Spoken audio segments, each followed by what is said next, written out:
আমি যা বলছি কান দিয়ে ঢুকছে ঠিক মতো? শোন না। এই কথার উত্তর দাস কি জন্য? কি বলছি আমি? আরে সর আমাকে। যা সর। 10 লাখ টাকা না আনছস, তুই আমার আসল রূপ দেখবি।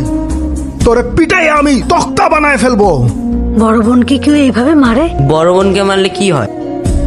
বোনকে মারলে কেউ ভালো ভাই হতে পারে না। আর ভালো ভাই হতে না পারলে বোন যখন বড় হবে, ওর যখন বিয়ে হয়ে যাবে, ওর শ্বশুর বাড়ি তুমি যাবে না? তখন কি তোমাকে বড় বোন ডিম ভাজি করে খাওয়াবে? বুবু, বুবু শোন না। কি হলো রে? গ্লাসটা কে ভাঙলো?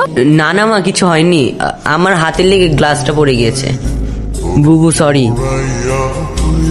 প্রমিস আর কখনো করবো না। হইছে, এবার তুই এখন খা। তাহলে তো শ্বশুর বাড়ি গেলে ডিম ভাজা করে খেতে দিবি তো? হেই, কোথায় তুমি? আজান দিচ্ছে। এই যে ধর ধর, এই যে আমি। মান্নাত জান্নাত, বাবা আসো আসো, অনেক খেলছো, আজান দিচ্ছে, তাড়াতাড়ি এসো তাড়াতাড়ি এসো। ওরে আমার বাচ্চাগুলা, এখন আজান দিচ্ছে না? এখন আল্লাহর কাছে মন থেকে তুমি যা চাইবে আল্লাহ তাই কবুল করবেন। যা চাইবো তাই দিবে? আচ্ছা আম্মু, তাহলে আমি আল্লাহর কাছে ভালো একটা বর চাই, যাতে সে আমাকে কখনোই না মারে।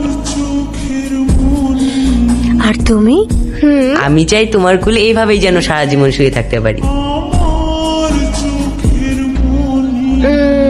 আর আম্মু, তুমি কি চাও? আমি আমার ছোটবেলায় ফিরে যেতে চাই, আমার মায়ের ছোট্ট মেয়েটি হয়ে থাকতে চাই। রাজি, আমি কথা দিতেছি এইবারই শেষবার। আমি আর কোনোদিন তোমার কাছে টাকা চাবো না। তুমি শেষবারের মতো তোমার ভাইজানের কাছ থেকে আমার 16 লাখ টাকা এনে দাও। আমার অনেক দেনা হয়ে গেছে, আমি আর জীবনও তোমার কাছে টাকা চাবো না। আর কতবার মিথ্যা কথা বলে আমি আমার ভাইজানের কাছ থেকে তোমার জন্য টাকা নিয়ে আসবো, তাও তোমার জোয়ার খোরাক জোগানোর জন্য? শুধু টাকা কেন, আমি তোমার সংসারও করব না, আমি এই বাড়ি ছেড়ে চলে যাব। রাজি, তুমি এগুলো কি বলতেছো? আমি না তোমার স্বামী, আর আমি যদি ওদের টাকা দিতে না পারি ওরা আমার মাইরা ফেলবে। তাহলে মরে যাও। দাঁড়াও মা,